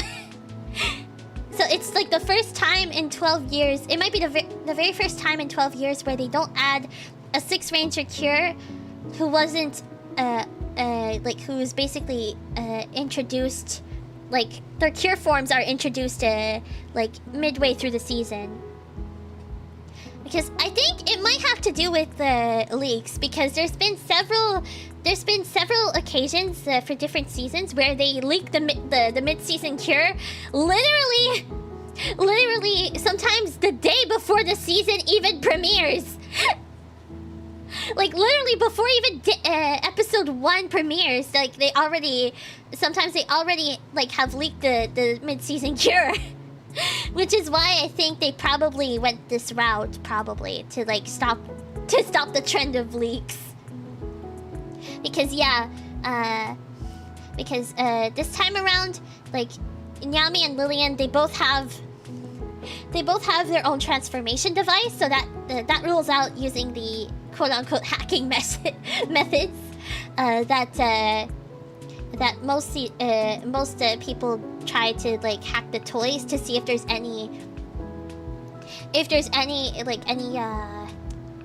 extra like secret data that can be unlocked with trinkets that weren't like released yet or anything like that. And yeah, Or like just going through the game's code or something. I don't know. Not the game's code, but like the toy's code. But it's like different. It's not really hacking like in computer terms. It's more like hacking in toy terms. Leaks can be crazy these days. Feels like sometimes you sometimes get everything spoiled in shows games unless you purposely avoid them. Yeah, it's hard. It's hard to avoid them nowadays. So I think that's why, like, I think this is why I think that they're like, it's the first time in 12 years that they're actually like showing all the cures at the beginning, even though Nyami and Lillian only like became cures nearly halfway through the season, or at least in Nyami's case joined this team halfway through the season. That's what I think. Because yeah, and like the ending kind of proves it. The ending kind of proves it because there's not enough room. And not only that, there's not enough room for them to add another like 2 other cures. But also, the ending song has 2 different versions. One of them is a Komugi and Iroha version, and the other one is the Yuki and Mayu version. So that basically like I don't know how the songs are gonna be released, like if it's gonna be 2 separate tracks or but it basically shows like it basically proves that there's not gonna be they can't, like, if there's gonna be like a Satoru and Daifuku version, like I don't know, they would have to like write a whole new verse. I don't know if the song itself is just gonna be like I don't know if there's gonna be 2. Oh wait, oh there's 2. Okay, according to the track audio, like for when it releases, when the second theme song single releases, it's gonna have both versions.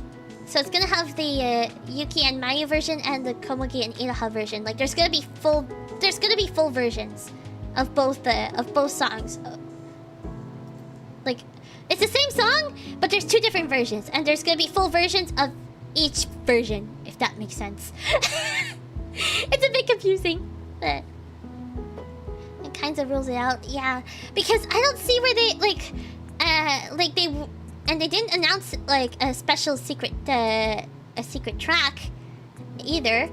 So, and if there's gonna be full versions of each team version, I'll just call it that. Like let me put it simple. I'll call it the wonderful version and the Neanderthal version, just to keep things simple.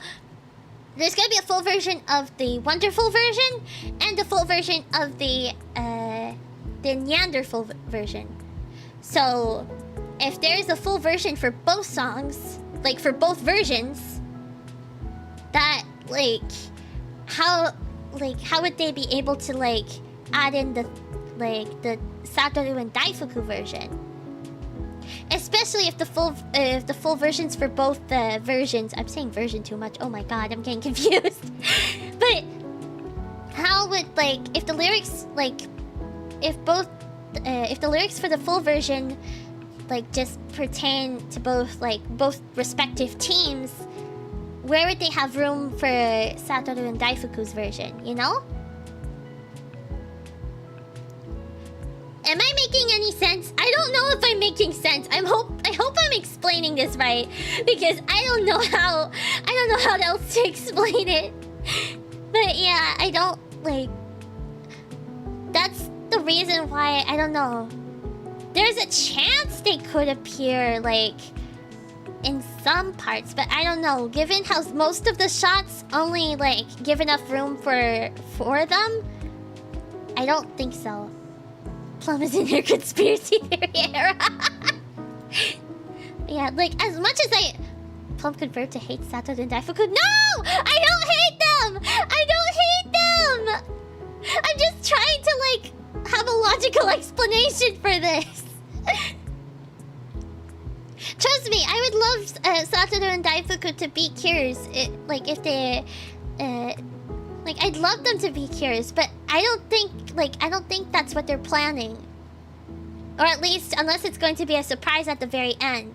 Because the only time I could see them really like appearing in full, unless they cut some parts of the wonderful and Neanderthal versions of the song, like this is the only like shots that I can really think of that they would be able to fit in. The rest of the shots, like the rest of the shots in the song, there's not really space for them. So, like, that's why... that's why I don't think they're gonna be cures. I'm sorry, I know you guys really want it. I know everybody wants Daifuku and Satoru to become cures. But I feel like they're gonna have a different role. Daifuku is probably special, but probably in a different way. He might not become a cure, but he might be something more. We don't know yet. We don't know. Like, they're giving very subtle hints here and there. Like, we got a hint that Yuki says that Yuki saying that Daifuku was like no ordinary rabbit, but we don't know what that means. We don't know what that means yet. So maybe there could be a chance that there's gonna be more stuff involving Daifuku later on, even though he hasn't appeared for a while in like the latest episodes. Moral support. I'm sorry! I'm sorry, but this is just what I think. I want them to become cures, but I don't know if it's actually gonna happen, and I don't know I don't know how they would end up, like... how they would do the ending. I don't know where they would fit them in the ending if they do appear. So, like, that's... I don't know how else to describe it. Because I do want them to become cures, but I don't think it's gonna happen because of like how, because of like all the shots in like how the composition, is that the word? Like the composition for the shots for Happiness Evolution works. Yeah, that's my little ramble. I hope you guys understand what I was trying to explain, because like I don't see that there's like enough room in the composition except for like this shot here. But yeah, but I guess we could be very wrong. We could see maybe they will like surprise us. I don't think there's gonna be a third ending beam, but they could surprise us. You never know how they're gonna integrate them if they do become cures. So we just gotta wait and see, okay? Head pat! Thank you for the head pat! Okay. You make sense, it just breaks my heart. I know, I'm sorry. I'm sorry. But yeah. So, I think that will do for today's stream. Yeah, I would have went a bit longer, but yeah, I do want to rest a bit because yeah, I'm starting to feel a little bit dizzy again. But hopefully I'll be okay. But yeah, for the rest of the week, we have the other streams for the rest of the week. So let me just tell you guys what we're gonna be doing. Bum, bum, bum, bum, bum. Okay, so tomorrow we are going to be having a Pokemon Scarlet and Violet collab. It's gonna be just a casual collab. We're just gonna be doing whatever in the game, like I guess post game stuff. I don't know if there's any post game stuff to really do like left. I haven't really touched the game, to be honest, since we finished the Blueberry Academy. But yeah, I'm just gonna we're just gonna be doing various things in the in Pokemon Scarlet and Violet. There might be some competitive stuff too, but yeah, that's gonna be with Curtis and Lance, and that's tomorrow. And then on Thursday, we're gonna be having our weekly vertical stream for A Link to the Past. And yeah, we're gonna be saving Princess Zelda. We're going to the final dungeon. I'm excited. I'm excited, but a little bit nervous. I don't know how it's gonna go. But yeah. And then on Friday, we're gonna be playing Super Smash Bros. Ultimate! So yeah, it's gonna be... What I'm gonna be trying to do is I'm gonna try to rotate Fall Guys, Smash, and Mario Kart. So like that, like it happens like once every 3-ish weeks for each game, like for each different game. So yeah, so like that, like it'll be kind of like a varied community night. So yeah, and like that we get to do them more often, and you get to like they're still like rotating. So yeah, so it's not like too much of the same thing, but also like. But yeah, like there's still like it still happens every once in a while. And then Saturday we don't have a stream since I'll be busy. I'm going to be busy on Saturday, and then on Sunday we will be having our members only watch along of wonderful Precure, and this episode is going to be the beach episode. So that's going to be interesting to see. So yeah, okay. So let's see who we can raid to finish off the night. And also, I do want to thank Rapman for becoming a member and for the 3 super chats. Thank you! Thank you so much! Okay, so who is live right now that we can raid? I think there might be someone who is live. Oh, okay. I think I know. I think I know who we can raid. Because I think she usually... she should be going for a little bit. Whoop. Okay. Yeah, she just started about an hour ago, so I think we should be okay. Okay, so we're gonna be raiding into Rocky! Rocky's currently doing a Zatsudan right now. So yeah! We're gonna be raiding into Rocky. Uh-oh. Uh-oh. I don't know what happened, but my stream deck's not working. Oh, there we go. Okay, it's working now. It just froze for a sec. Okay, so, for those who are new, when we usually raid into someone, we usually leave them a little message, and that message is... Miracle Twinkle Raid! Okay, so we're gonna be raiding into Rocky, so please make sure to follow her rules, and don't forget to say hi to her for me! So, thank you everybody for coming! It was a lot of fun! And I will see you guys